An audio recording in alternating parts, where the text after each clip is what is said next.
Orion Hayes adjusted the collar of his formal attire with mechanical precision, the weight of his mission bearing down like the Zelthian sun above.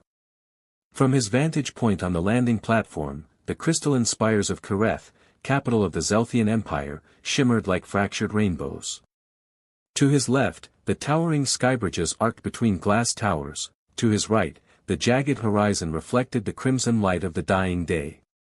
He had prepared for this moment for 3 years, but no simulation could replicate the gravity of facing a species who saw humanity as little more than an amusing curiosity. "Ambassador Hayes," came the voice of Director Talia Jenkins through the secured earpiece. "You are the first human to stand before the Zelthian throne. They will test you. Do not look away, and do not, under any circumstances, falter." "I won't," he replied, swallowing the dryness in his throat. As he approached the palace gates, a massive arch of metallic roots twisting up into the sky, a contingent of Zelthian guards awaited him. They stood at twice his height, lean and luminous, with segmented armor that shifted color in response to their bioelectric field. The one in front stepped forward, his skin a smooth gradient of pale amethyst to sapphire. "Ambassador Orion Hayes," the guard intoned, voice vibrating like a chorus. "You will follow.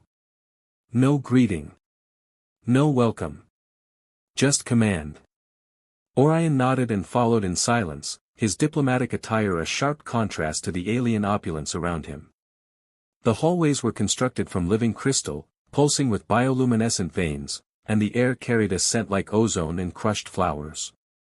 He fought the urge to stare. Focus. Strength. Presence.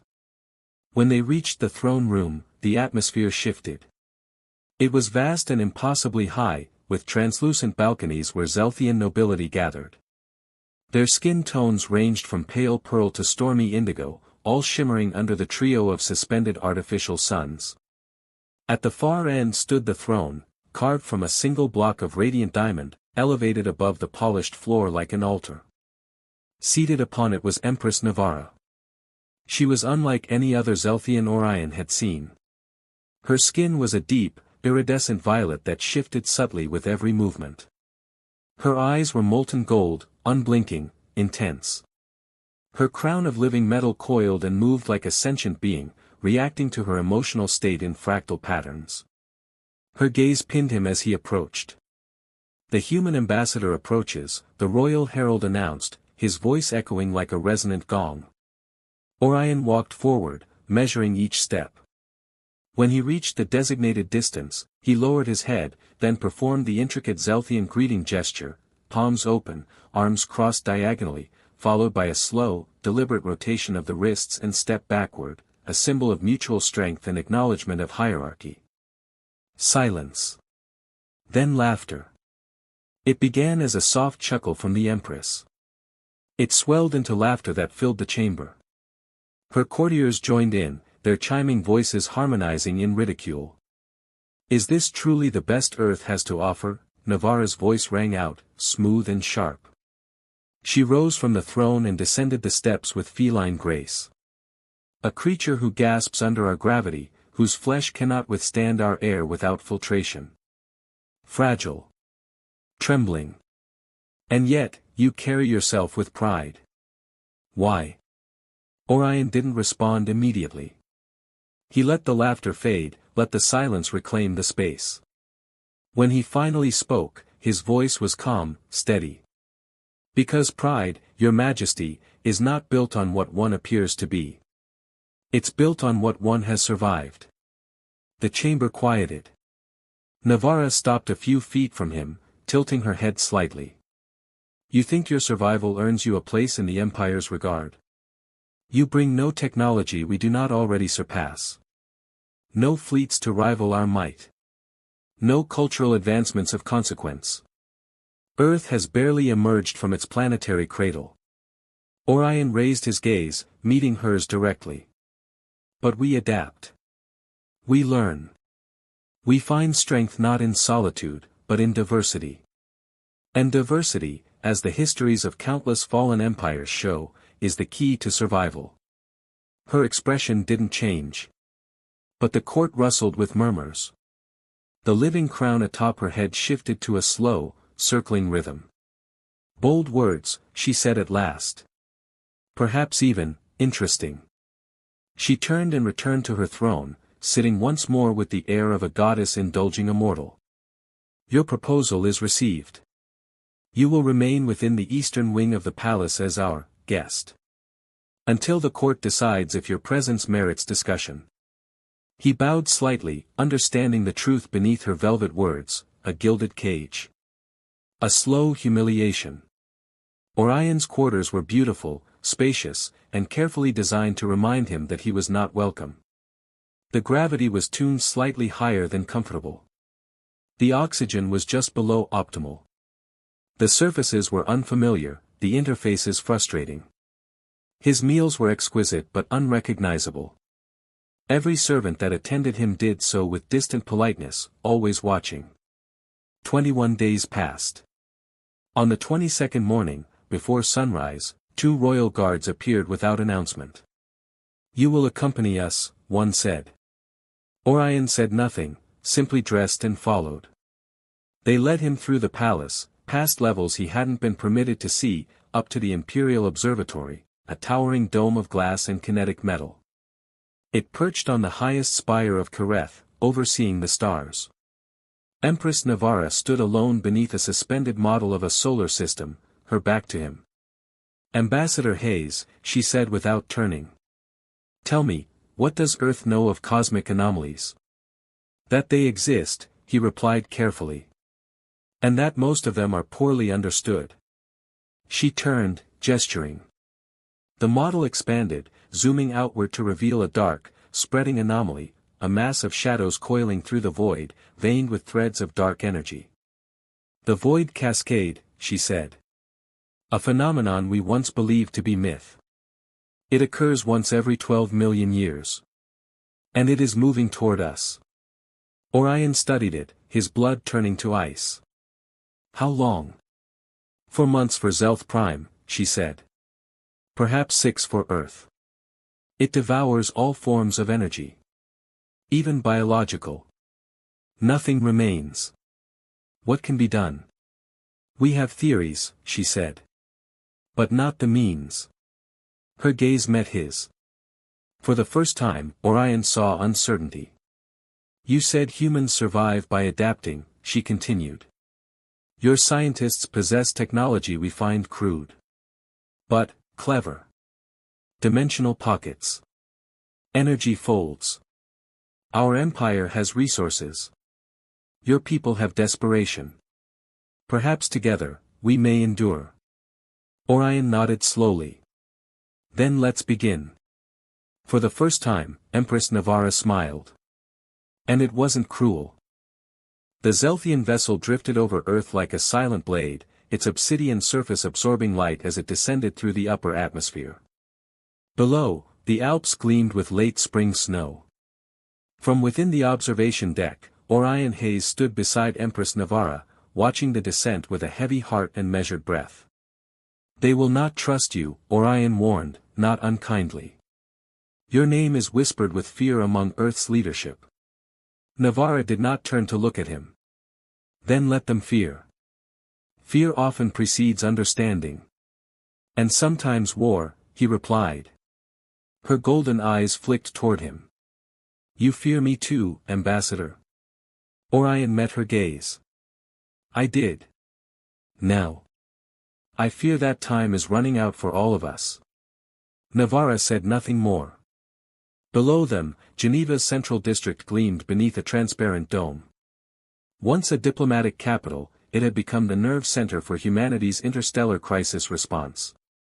The Zelthian vessel landed in the heart of the council complex with mechanical precision. Already, Earth's diplomatic corps waited, led by Director Talia Jenkins. "Empress Navara," Talia said, her tone clipped but controlled. "Earth welcomes you. Though your visit is unexpected." Navara inclined her head. "The void cascade does not send invitations."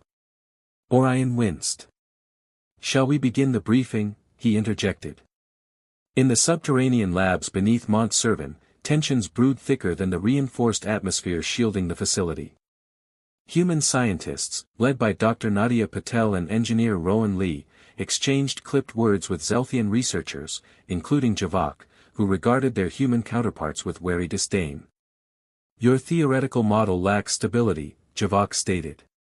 Because your energy crystal matrices are incompatible with our quantum phase-shifting algorithms, Rowan shot back. Enough, Orion cut in, raising a hand. This isn't about egos.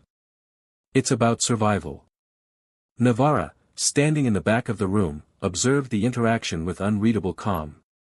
Later, when the others had gone, she approached him in the corridor. Your people are difficult. So are yours. And yet they work together. Why? Orion exhaled slowly. Because humans know that desperation makes unlikely allies. And do you see me as an ally? Orion Hayes. He looked at her, the question threading into dangerous territory. I see someone willing to try. For the first time since they'd met, Navarra did not reply with a barb. The breakthrough came on the 19th day. Dr. Patel discovered a way to stabilize the barrier system using a hybrid method, human dimensional pocket theory coupled with Zelthian resonance crystals. It would generate energy in a space outside the cascade's detectable field. It works, she whispered, stunned. We can build it. Celebrations followed. Engineers cheered. Guards exchanged cautious nods. Even Javak allowed a faint smile. But amidst the relief, Orion noticed Navarra standing apart on a balcony, her silhouette framed by Earth's single moon. He joined her. We should be celebrating, he said. I am.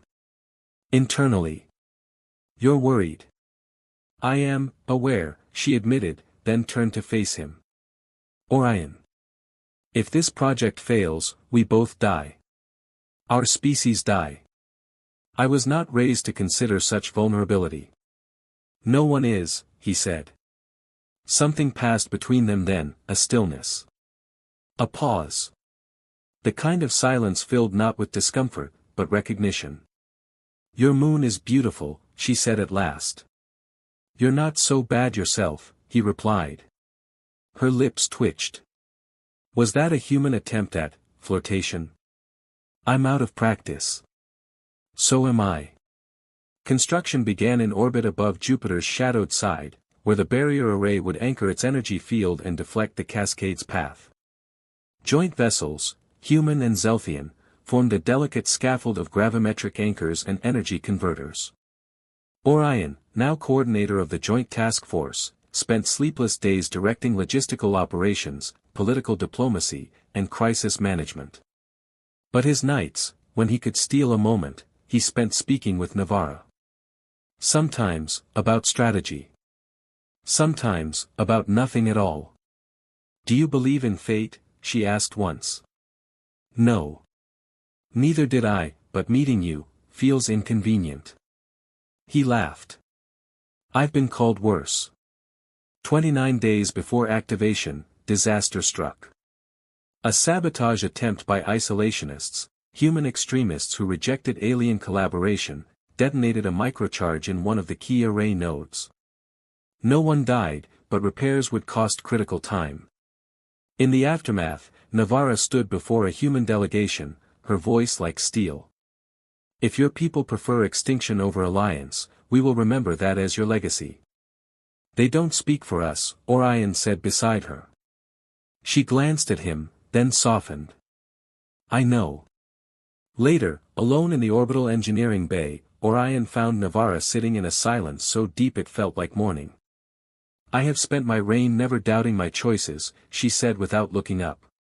Never needing anyone. And now, I am afraid. He knelt beside her. So am I, but we face it together. She looked at him. Do you mean that? He didn't answer with words. Instead, he took her hand. And for the first time, she did not pull away. Construction surged forward in the days that followed. Despite the sabotage, the Joint Task Force worked with renewed urgency, human and Zelthian engineers side by side, weaving together technologies that had never before coexisted. Jupiter loomed massive behind them, its swirling storms a constant reminder of nature's grandeur and indifference.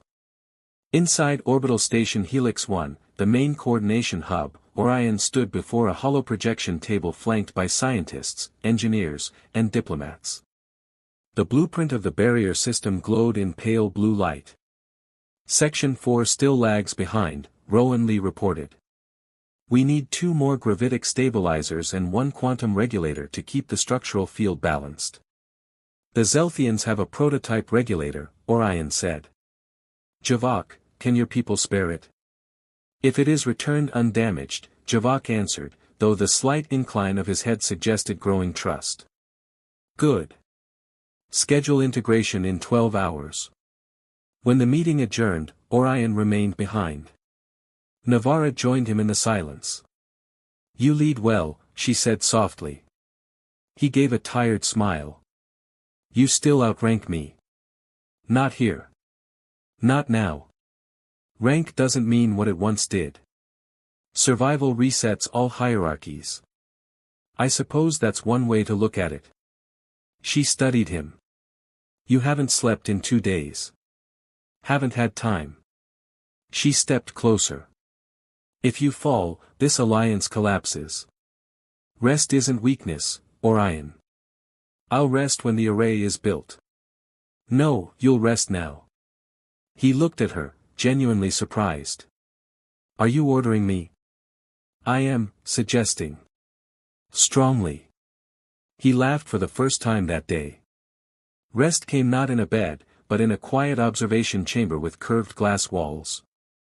Navarra sat beside him, both of them watching the stars. I used to think emotions were a liability, she said quietly. A lot of humans still do. But lately, I've begun to wonder. Perhaps they are a kind of strength.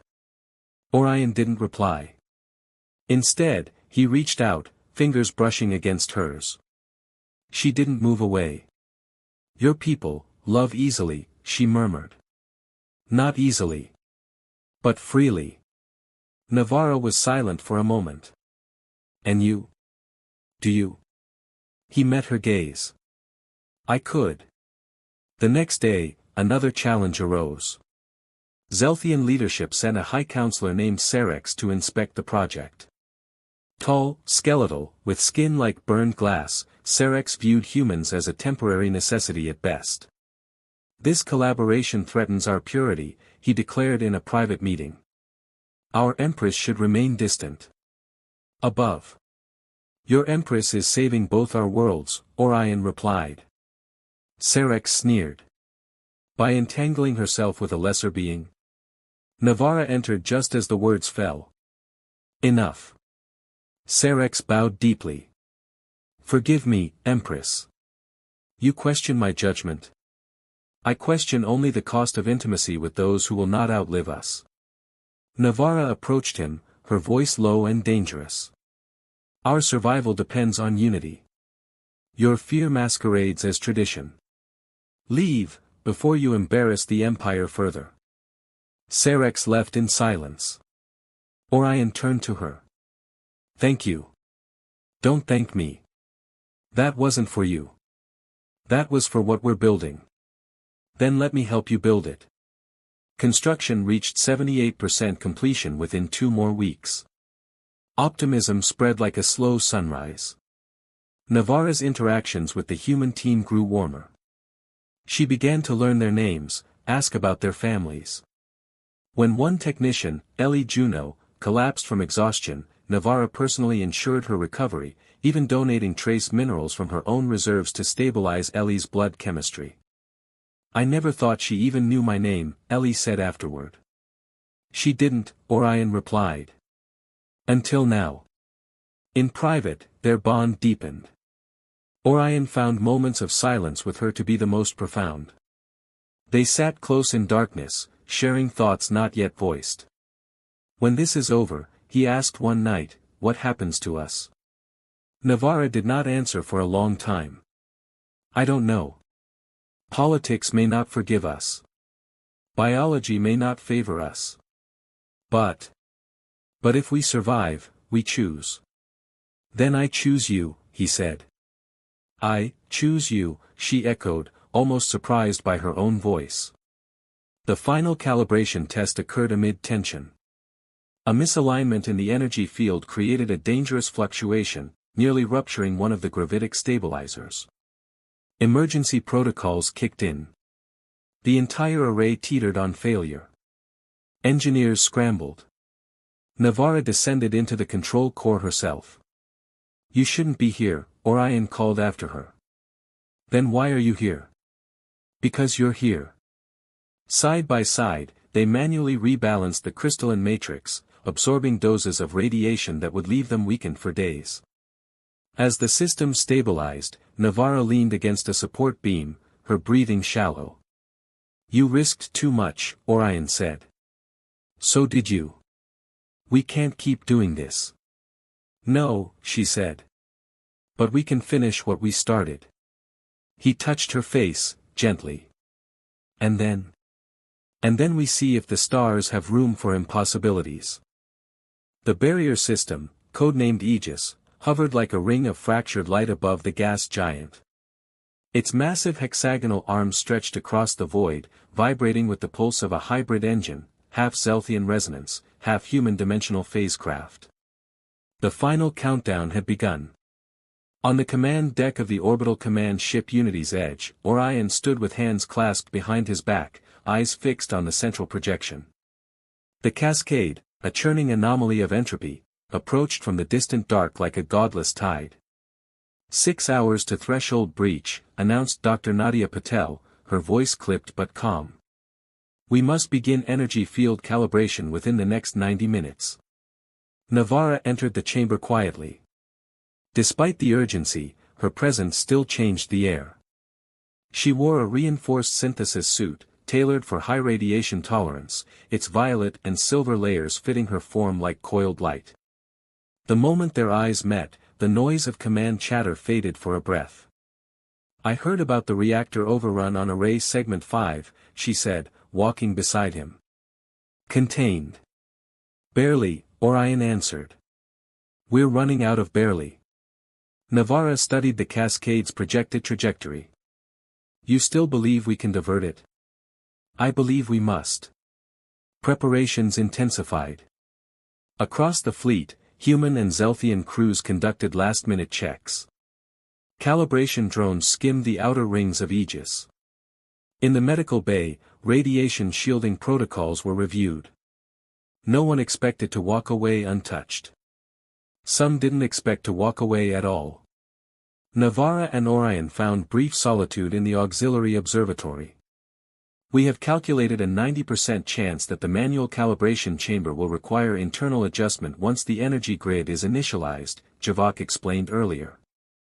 The automated sequence lacks the flexibility required for interspecies phase adaptation. In other words, someone had to go inside. I'll do it, Orion had said immediately. No, Navarra countered. You're too fragile. You're too important. My empire will endure. Not without its empress. That was when she suggested the ritual. Zelthian life bonding. An ancient rite, once reserved for warpares in eras long past, it allowed temporary fusion of bioenergetic fields. Pain could be shared. Strength, extended. It was meant for battle. For survival. Never before between species. It's permanent, she warned. I know. It means, you'll feel what I feel. Even after this. And you'll feel me. Yes. He reached for her hand. Then do it. The ritual was performed in the harmonic chamber, beneath the main energy conduit. Javak oversaw it with reluctance, but obeyed. Navarra and Orion stood across from each other, hands extended. The chamber hummed as Zelthian glyphs activated, synchronizing their biofields. Their hearts pulsed once. Twice. Then merged. Heat flooded their skin. A tingling clarity bloomed in their minds. Memories not their own flickered in their thoughts, flashes of Navarra's coronation, of Orion's childhood on Earth, of nights under separate stars. When it ended, they collapsed into each other's arms. "I can feel you," Navarro whispered. "I know," Orion said. "And I feel you." They entered the calibration chamber together. Inside, the hum of the reactor was deafening. Energy spun in luminous rings, threatening to overload. The system resisted external influence. Navarro and Orion navigated the shifting nodes together, their bond allowing them to move like dual halves of the same whole. They reached the core. "Now," Orion gasped. "Realign the cascade breaker." "I see it." Rerouting polarity. The field burst. Light cascaded around them. Radiation hit them like knives. Their bond pulsed, splitting the pain, sharing it. Navarro's strength bled into Orion, steadying him. His resilience countered her instincts to retreat. "Almost there," she said, barely conscious. "Hold it." The system locked. The core stabilized. The energy field surged. And the Aegis activated. They collapsed. Crew rushed in minutes later, medics deploying stasis shields. Navarro and Orion were separated, stabilized. In the days that followed, the cascade bent around the Aegis. The universe held its breath. And Earth and Zelth Prime were spared. Orion awoke in a medical chamber. Dr. Patel stood over him. "You made it." "Just barely." "Navarro?" "Alive. Recovering." "Your bond held." "The Zelthian High Council is divided. Some are calling it treason. Others, a miracle." Orion nodded, blinking away tears. "I need to see her." He found her in a recovery chamber bathed in soft violet light. She lay still, her breathing shallow.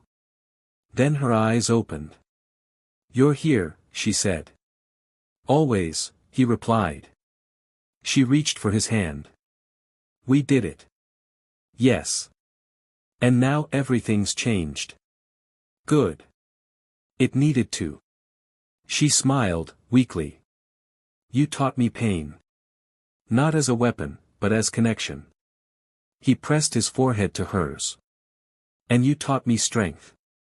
Not domination, but devotion." Their bond pulsed quietly between them. Weeks passed. Repair crews dismantled temporary stabilizers. The last eddies of the void cascade dissipated far beyond the shielded systems, their destruction safely rerouted into the interstellar dark. Scientists began cataloging what had worked, and what hadn't. Both Earth and Zelth Prime declared joint days of mourning for the engineers, technicians, and navigators lost in the final moments of deployment. Orion spent the early part of his recovery in a shared convalescent suite aboard Unity's Edge. Navarro was next door. Though separated physically, the life bond still connected them. When he struggled to rest, he felt her tension like pressure behind his ribs. When he dreamed, he occasionally drifted into fragments of her memories. One night, he stood on a sea of violet grass under 3 pale moons, a memory of hers, he later realized. A sacred place, once reserved for Zelthian empresses to pray for guidance in solitude. "I never brought anyone there," she whispered when he mentioned it. "I didn't go willingly." She smiled. "That's why I let you stay." After a month, Navarro returned to Zelth Prime. Orion was invited to accompany her, not as an ambassador or dignitary, but as a guest of the Empress. His arrival sparked controversy.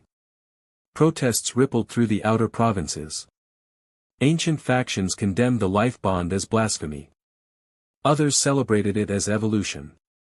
The High Council fractured into bitter factions. Still, Navarro summoned the Empire. A planetary summit was called, the first in 2 centuries. Emissaries, generals, and planetary governors assembled in the sapphire amphitheater of Kiritha's heart, a crystalline ring floating above the capital. Orion stood in the shadows of the gallery, wrapped in formal Earth diplomat attire, but stripped of any insignia. When Navarro stepped onto the central dais, silence fell. Her living crown shimmered in complex swirls, echoing her emotions. She looked regal. Absolute. And yet, changed. Citizens of Zelf, she began. I have led you through cycles of prosperity and of war. Never before have I asked for your faith in something unproven. Today, I do. She paused. A great catastrophe came to us from the stars, a tide that could not be fought, only diverted. Our salvation did not come from a weapon or a superior mind. It came from cooperation. From fusion. From pain shared and endured. She glanced at Orion. I once believed strength required isolation. Now I see strength in empathy. In connection. Murmurs rose. Some gasped. One delegate from the Eastern Rim stood. You cry now for a human. You disgrace your lineage. Navarra looked directly at him. I do not cry for a human. I cry because I have felt the soul of another, and it changed me. I cry because I finally understand the burden of command. Not as power, but as responsibility. Silence again. And then, applause. Not universal. Not overwhelming. But enough. In the days that followed, Navarra declared the creation of a new interstellar accord, the coalition of sentient unity. Earth was offered a founding seat. Multiple border colonies pledged immediate alignment. They call it the Bond of Tears, Talia Jenkins told Orion during a transmission. What you two did. Some call it the most romantic catastrophe in galactic history. Orion smiled. There are worse legacies. In private, Navarra and Orion resumed something neither quite knew how to name. It wasn't courtship. It wasn't alliance. It was deeper. One night, walking through the garden sanctum of the Imperial Spire, Navarra paused beside a glass blossom tree. My council still wants to sever the bond. Can they? No, but they want to believe it's a choice. Do you? Navarra turned to face him. I used to.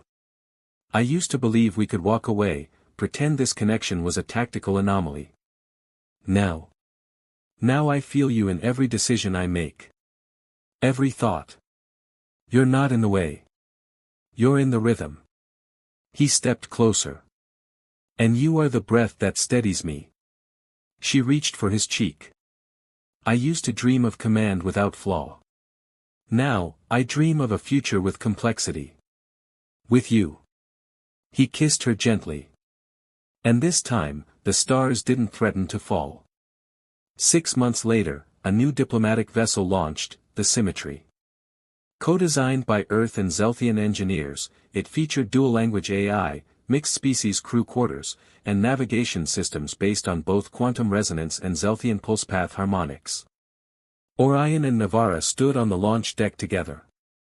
A year ago, he said, I was laughed out of a throne room. And now you walk beside the one who laughed. And she walks beside the one who made her weep. Would you do it again? Every painful second. Then so would I. In the years that followed, the cascade became a symbol. Of survival. Of transformation. But in the private moments, in whispered evenings beneath dual moons, in touches exchanged during council debates, in laughter shared over botched translation experiments, it was not survival that mattered most. It was what they had built. Navarra, once untouchable, had learned the truth of pain. And in doing so, had touched something far more enduring. Love.